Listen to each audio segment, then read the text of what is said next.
Hello armchair detectives, it's Caroline Mitchell here. I'm an ex-police detective and crime thriller author, and this week I'm bringing you the case of Dirty John Meehan. When Deborah Newell got to know 55-year-old John Meehan through an internet dating site, he seemed too good to be true. He was a strapping, handsome war vet with a heart of gold. Or was he? Little did she know this would turn to a murderous, dark obsession which would end up with someone being killed. To me, John Meehan is a male version of Glenn Close in Fatal Attraction. This is a dark story of a crazy obsession which was dramatised recently on Netflix. So make yourself a cuppa, take some time out and prepare to be shocked. Deborah Newell had long blonde hair, a successful, thriving business, and she wore the best designer clothes. She was 59 and she'd been married 4 times, and she threw herself into her business, a successful interior design firm which sold the dream. But Deborah had dreams of her own. Now her 4 children were grown up. She wanted someone to share her success and enjoy the trappings. But it was hard to find a suitable man. She'd had 4 bad marriages behind her. John Meehan was 55, 6'2". On their first date, they went to Houston's restaurant in Irving. He pulled out her chair. He ruffled her napkin. He complimented her all night and he listened to every word she had to say. This was a man so different to her previous dates who had let her down in the past by boring her and just talking about themselves all night. John hung on every word she had to say. He was flirtatious. He was touchy-feely. But she lapped it up. John showed a very keen interest in Deborah's business. He didn't want to talk about himself, even though his stories were riveting. He told her all about being an anesthesiologist in Iraq, where he'd spent a year with Doctors Without Borders. He said he'd had a couple of kids and he owned some properties, and he attended the same church as her. John told Deborah that she stopped his heart, that she was so beautiful, and his feelings for her were so intense. As he caressed the curve of her back, Deborah felt that intensity radiating off John. But it was flattering, and it made a nice change. She brought John back to her penthouse. They kissed. He wanted it to go further. "This feels incredible," he said, as he lay on her bed, gushing about the softness of the mattress and how wonderful it was. At the time, Deborah thought, well, it's just a mattress. But things were to take a funny turn. Things were moving just a little too fast for Deborah's liking, and she wasn't ready to sleep with him on the first date. This was something John did not take kindly to, and he huffed and puffed and sulked his way out of the apartment as she told him to leave. Deborah's business was called Ambrosia Interior Design, and she sold the dream to her clients, putting her clients at the heart of her ideas, telling them to fantasize about what they wanted and putting themselves there. So after their date, Deborah just racked it up as another bad experience. But still her thoughts lingered back to John. She thought about how nicely he had treated her in the restaurant, and what a shame it was that their night had ended badly. And John had been thinking about her too, as he called to apologise about what happened. He apologised profusely, in fact. He said that he was self-sabotaging, that he couldn't believe someone so wonderful would be interested in him. So she gave him another chance. But there was a fly in the ointment. Deborah's daughter, Jacqueline, hated John with a passion. The first time she met him, she looked him up and down and said he was a loser. He was dressed scruffily, and Jacqueline was a designer diva, and she didn't even want him in the place that she shared with her mum. She didn't like how he seemed to case the place, how he wandered round as if he owned it, how he picked things up and looked at them as if he was valuing them. And then he followed her into her room when she was taking one of her designer handbags out of her safe and said, "What's in the safe, kiddo?" which she did not appreciate. Jacqueline was very forthright in her feelings about John and made it very clear to her mother that she didn't want that loser in their home again. But then Jacqueline didn't like any of Deborah's previous boyfriends. So Deborah ended up leasing a place for her and John in Newport Beach. She didn't tell her children straight away, but it seemed like an ideal situation for her that she could move him in and see him as much as she wanted without recriminations from her family. She put down a year's payment in advance, And John said he was sorry that he hadn't been able to sign the lease or contribute financially, but he was having tax problems. They had known each other for just 5 weeks when they moved in together.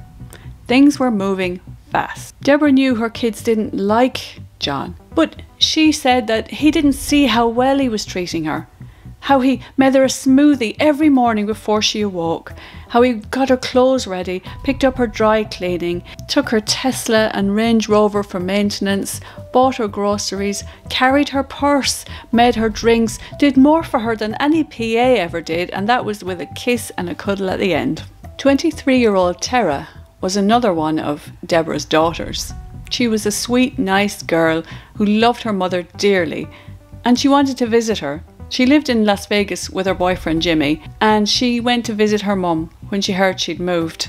But as she and Jimmy turned up at the apartment, her mum wasn't there, but John was.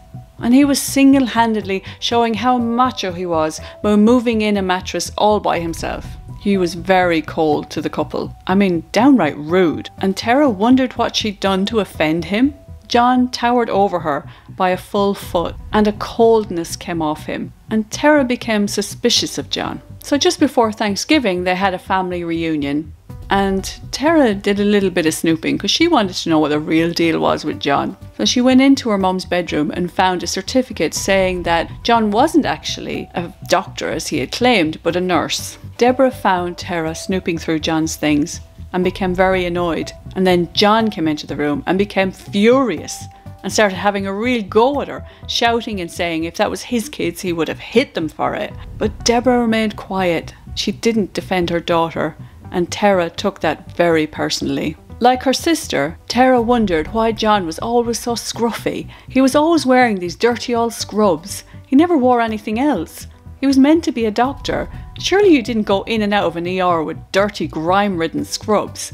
And his nails, they were dirty. What did her mum see in someone like that? But John had an answer for everything, and he said he had a nursing degree, but he called himself a doctor as he'd had advanced training in anesthesiology. Deborah accepted his explanation, and Thanksgiving was strained, to say the least.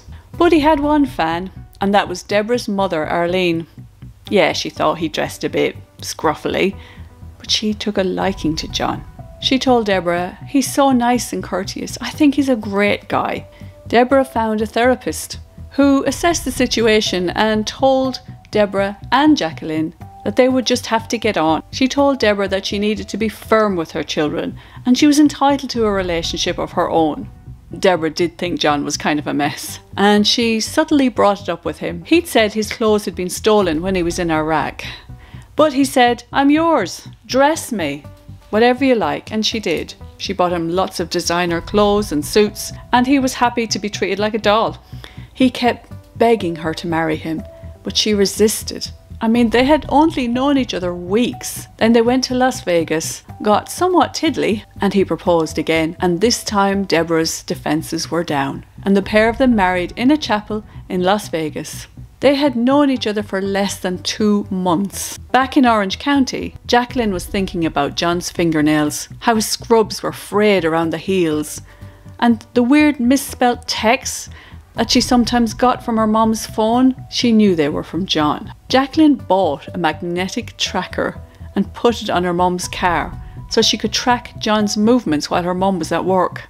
But they showed up nothing hugely unusual. He'd go to the dry cleaners, he'd go to the doctors, he'd go to a warehouse. She didn't really pick up anything much good on it. So we come to Ovaltine Woman, as she's called, because after church one Sunday, Deborah and John went back to their home to find a woman who had recently showered, sitting in their house, drinking a cup of Ovaltine, holding a mini Bible and dressed in Deborah's clothes. Okay, that's a bit strange. John immediately pinned her down, went all ninja on her, and told Deborah to call the police. But the woman, Deborah felt sorry for her. She appeared frail. Maybe someone with mental health issues, or maybe someone who was homeless. So the police were called, but Deborah didn't press charges. And Deborah did have a kind streak to her. When she ran her business, she always tried to take on single mums because she knew how hard it was to raise a family on your own.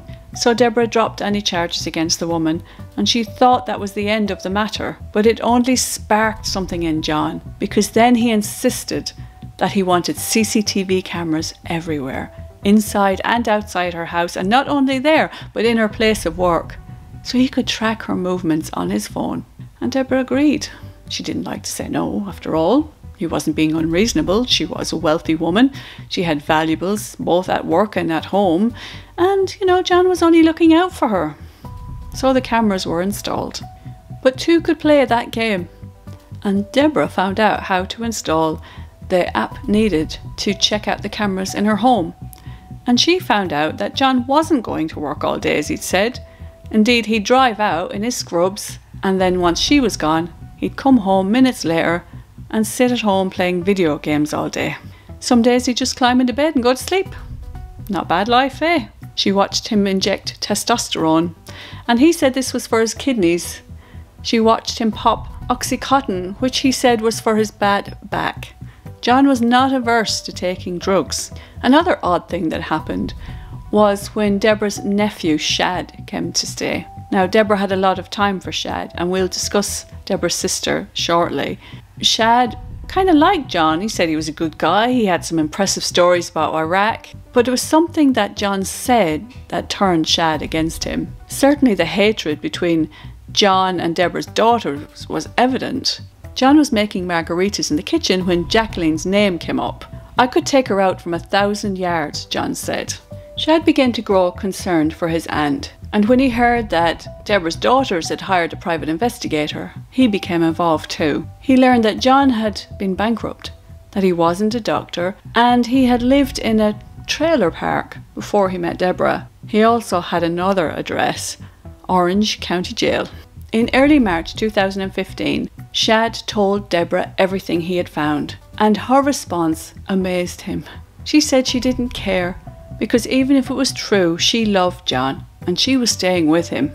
But it didn't matter how much Deborah's family tried to persuade her to leave. She just dug her heels in it further. Now, she wasn't a stupid woman. She was very clever. She had a thriving business, a successful life. But when it comes to love, people think differently. And it's not as if perpetrators of domestic abuse are nasty all the time.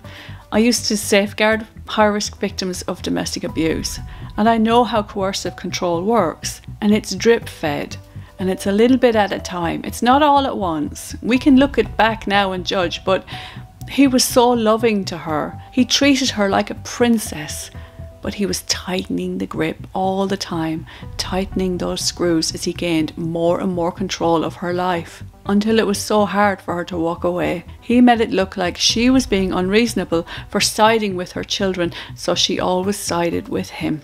It would take a letter to make Deborah start to see sense. And she went outside to her letterbox and she looked at the address on the outside. It was addressed to John, and it was from Orange County Jail. So she got a bit of a shock when she saw that, so quickly she opened it up. And it was from an inmate who'd seemed to know him quite well. And she was reading the letter when it was snatched out of her hand, and John was furious. His face was like thunder as he warned her, "Don't you know it's a federal offence to open someone else's mail?" Nothing about the fact he was actually getting letters from prison. "Oh no, it's your fault, you've opened a letter." He went mad, and Deborah realised that he had been watching her on CCTV all along. Once he calmed down, he had the lie all ready and told her that it was a young man from the army that he was helping out, who'd got himself into trouble in prison, and John was sending him care packages, being the kind, loving man that he was. But this time, Deborah would not be so easily dissuaded by his lies. So Deborah searched through John's belongings when he was out, being careful to keep out of sight of the CCTV that he'd planted. And she got the shock of her life. What she found was loads and loads of paperwork that he'd strangely saved, which told the story of his life, and it was not a good one. It said he was a former nurse who was hooked on surgical painkillers and lost his career, of a con man, and of warnings from a website called datingpsychos.com, which gave bad reviews on people who had experiences with con men online. There were letters that John had kept, one of them taunting a woman that he'd known, saying that he'd knocked her out and taken photos of her while she was unconscious and then raped her, ending the letter with "Thanks for the pictures," and threatening to post them online. It detailed search records from the police and found cyanide tablets, gun, ammo, binoculars, GPS units, and heavy-duty cable ties. There was a pocket saw and a bottle of cyanide powder and 8 cyanide tablets. There was also bleach and acetone found in John's premises. So one of the detectives who dealt with John actually ended up requesting a restraining order because he said he was a ticking time bomb capable of extreme violence. John Meehan pleaded guilty in February 2014 to stalking and being in possession of a firearm. He was out that summer, but jailed again for violating another restraining order from another victim. He met Deborah just 2 days after his release from prison. No wonder he found her bed so soft. And now it makes sense as to why he was so scruffy. So finally, Deborah began planning her escape and was told to cut her husband out of her will so he'd get no profit from murdering her. It was handy that John had to go for a hospital stay for a few days because of back and medication problems, and it gave Deborah the breathing space she needed to get away. She was given some very sensible advice: to wear a wig, to change her appearance, to stop wearing designer clothes, not to go to work remotely from somewhere that John would not know, to change her appearance, to case every room, every restaurant, every hotel she went into, to block John's number from her phone. And the one piece of advice I would give anyone being stalked is do not reply. And it's amazing how many people break that. And they say, yes, but I had to keep telling them not to contact me and yes, I had to know where they were and what they were doing. But every single bit of interaction with that person encourages them even more, and it's why it's best block, and tell your family not to respond. If they contact your family, just don't respond in any way, and they will get fed up of it and move on. And these are all things that Deborah did. And Deborah began to find out more and more about John's past, why he was called Dirty John. His nickname was Filthy John, or just filthy or dirty, because of his scams and the way he treated women. He was born into it. His father used to use him to scam restaurants. He'd crush glass and put it into food and get John to eat it so his mouth would bleed and they could then claim money from the restaurant. I mean, how grim is that? Your own little boy. He'd get him to throw himself in front of moving cars so they could claim on the insurance. His dad was well dodgy. He owned a shady casino and mixed with shady people, and that was what John was born into. John's mum and dad got divorced and he hated them both with a passion. When John married his previous wife, Tanya Sells, he even lied about his age, but he used her as she funded him to go through college, and she helped him become a qualified nurse. John had become hooked on the drugs that he gave to his patients, and she found a secret stash of them in her home where her children lived. She felt guilty because she'd put him through college, and he was actually depriving people of their pain meds so he could have it. He was seen doing it time and time again, and that's how he lost his job. His sister Donna covered his overdue child support and got his car out of impound and handed him a credit card. On his first night out of prison, Donna saw her brother log on to Match.com, eagerly looking for a new victim. John told her that he'd visited the family cemetery. "Did you go to see Mum?" she said. "Oh yeah," John replied, "I did. I pissed on her grave." So the more you find out about John, the more of a monster he appears to be. Donna remembered how much John hated their father too. In the late 1990s, John's dad was suffering from cancer and he had weeks to live, but weeks seemed too long for John as he waited for the insurance payout. Deborah remembered being in the hospital when her brother came to visit. She left for just moments, and when she came back, their father was dead. Of course, she never had any proof that it was John, but she always believed it was possible. So John got wind that Deborah was leaving, and he begged her not to go. He said he was flawed, but he loved her, and that he never gave up on her, and she shouldn't give up on them. They were married, and they were religious, and that was the wrong thing to do. And amazingly, Deborah went to visit. And this is what I mean about block them. Because if you block that person from her life, there's never a chance that they can wheedle their way back in. So John told Deborah that the reason he had lied about his career was because he was desperate to impress her. She was a strong, beautiful, independent woman with a hugely successful business of her own. She was wealthy, everything he wasn't. And then he said he was ill and that she couldn't walk away from him when he was ill, now could she? He said his wife had been trying to frame him. All the previous women he knew had it in for him. None of it was his fault. And those nasty reviews and restraining orders were for a different John Meehan, not him. He was a good guy and he was going to get it sorted out with her help. He said, God put me here for you. Can't you see that? And slowly, so slowly, she began to think maybe that was the case. Maybe she should give him a chance. Why the hell is this woman so forgiving? I hear you ask. Okay, now I'll tell you about her sister and maybe the reason why she kept taking John back. Deborah's sister Cindy was still in her teens when she met her husband, Billy Vickers.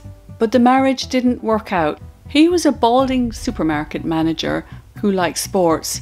She was beautiful, blonde and outgoing, and the marriage didn't quite work. One day, Cindy told her mum that she wanted to leave her husband and that she had met someone else. She said her husband was very controlling and possessive and she wanted to get out of the marriage because she just wasn't happy with him anymore. She told him she was ready to leave, and so they began divorce proceedings, or at least that's what she thought. One day she was sitting in the kitchen of the home that they were going to sell. She had her back turned to her husband. He took out a gun and he shot her at point blank range. The news must have been devastating, but Cindy's mother Arlene not only forgave Billy, but defended him in court and said that it wasn't his fault that he killed her daughter, that he hadn't been thinking right, and that he should be freed. That she forgave him as a God-fearing Christian, and everyone else should forgive him too. Her testimony stunned the prosecutor, and he described it as a cold-blooded execution. He couldn't believe that Cindy's mum was, as he called, throwing her daughter under the bus. She actually portrayed Cindy as a woman who mistreated her husband, almost driving him to it. The prosecutor said, I don't know the dynamics of the family, and I don't try to understand them, but why do that? Billy Vickers pleaded guilty to voluntary manslaughter and got a 5-year sentence. Billy got credit for time served and served only 2 years, 9 months and 9 days for Cindy's murder. So this may go a little ways to explaining why Deborah was so forgiving of John. She'd seen it in her mum, her Christian values that saw the best in everyone. Naive? Hell yeah. This was a person who could kill her. And this was her mum forgiving the man who murdered her own daughter. But that aside, what was Deborah going to do next? So Deborah helped John get off the drugs and go cold turkey. I mean, it's like I've talked about this so much, it's like it's gone on for years, but this is their 1-year anniversary at this point. John wrote her a 2-page love letter when their anniversary came up. And up until now, John had done his damnedest to separate her from her family and friends, so it was just the two of them. But Deborah was thinking about leaving. She knew things would never work between her and John, and it was time to get out for good this time, before he killed her. I mean, she'd found out so much stuff about him. And, you know, at the start, people were waving these red flags in front of her. She didn't see them, but finally her thoughts were becoming clear. She knew this man was never going to change, only his grip on her was going to get tighter and tighter as he became more and more obsessed. Jacqueline and John fought so much as they texted each other back and forth. He hated Jacqueline, and he hated it even more when he found out that Deborah had given her some money for some real estate classes she was going to. He wouldn't allow Deborah to visit her. He wasn't having any of it.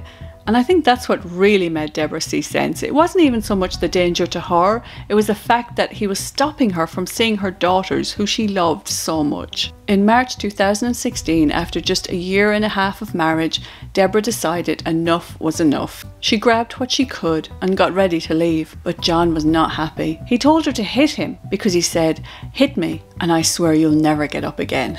She had the marriage annulled, but John would not leave it there. He threatened to ruin her, as he had with all the other women before Deborah. Even though he came into their marriage with nothing but a pair of dirty scrubs on his back, he wanted money, and as much of it as he could get. He said he would put her through financial ruin. He would ruin her business. He would put naked pictures of her on the internet. He would make sure everyone found out what a horrible person she was. So Deborah visited John one more time, and he was in bits. He was a mess, and actually told her that he was dying of cancer, so she wouldn't leave him. She wrote him a $10,000 check, and she left. And he responded by setting her car on fire. Things were escalating. John was not going to let this lie. Deborah had even taken in John's dog, Murphy, after he gave him to the pound because he didn't want him anymore. He only kept things around when they were of value to him. His love for dogs, his love for young children, they were all a show. He didn't care about anything but himself. So everything came to a head with Tara, of all people. You know, that nice, sweet daughter of Deborah's who loved The Walking Dead, who worked in a dog groomer's. She got some weird calls to her business asking about her hours from this apparent French guy, and said he'd drop by, but he didn't, which she found a little strange. But they were always on the lookout. They were always vigilant. They were scared of John. And her sister had warned her that John was about, but given a description of a car that John wasn't actually using anymore. So after work, Tara drove home to the complex where she lived. She had mace in her bag, pepper spray, everything ready to defend herself. And I have to quickly say, if there's any changing in lighting, I'm really sorry. I've just had to brake because the battery went dead on my camera. Like, no.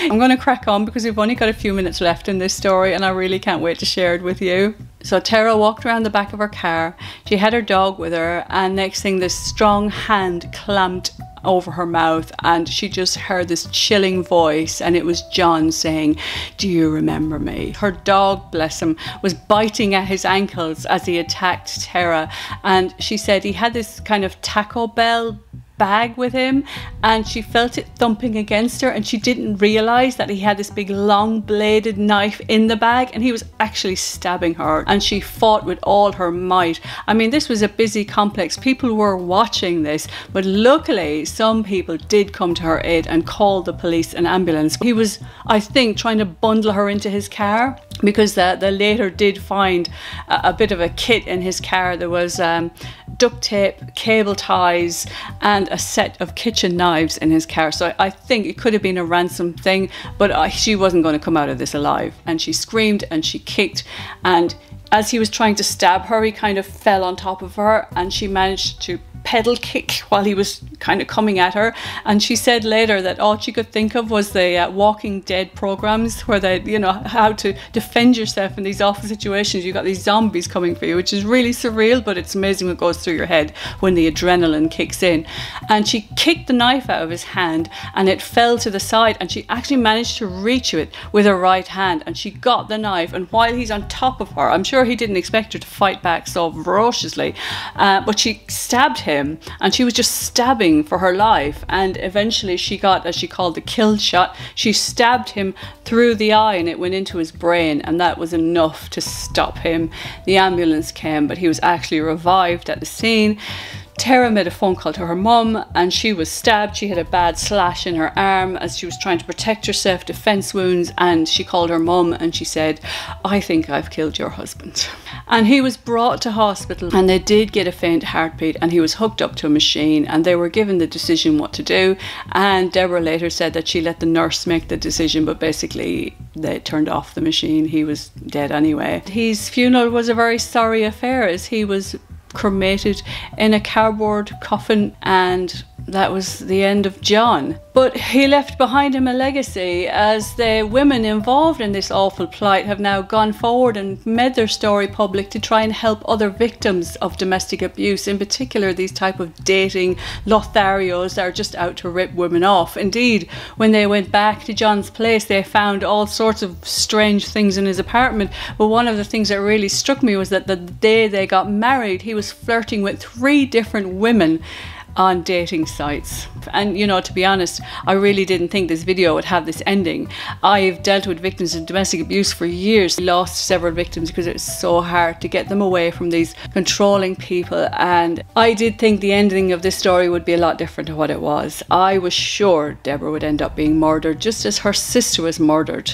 The sad thing is that they got a lot of hatred online. They got a lot of what we call victim blaming, which I think is very, very wrong. Victims of domestic abuse come in all shapes and sizes, and they deserve our respect and they deserve our sympathy. And it is a lot harder for victims of domestic abuse to walk away than anyone can imagine, unless they've either been through it or helped people through it. Now, normally at this end of this video, I would say to you, don't lose sleep.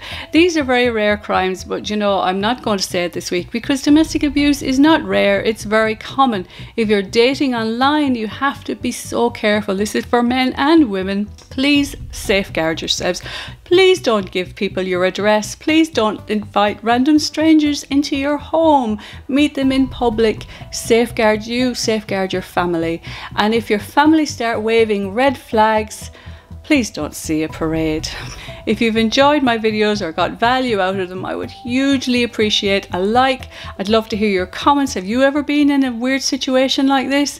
And of course, if you subscribe, you'll be notified of my future videos, and I have some crackers coming up to share with you. Thank you so much for tuning in. Take care and bye-bye.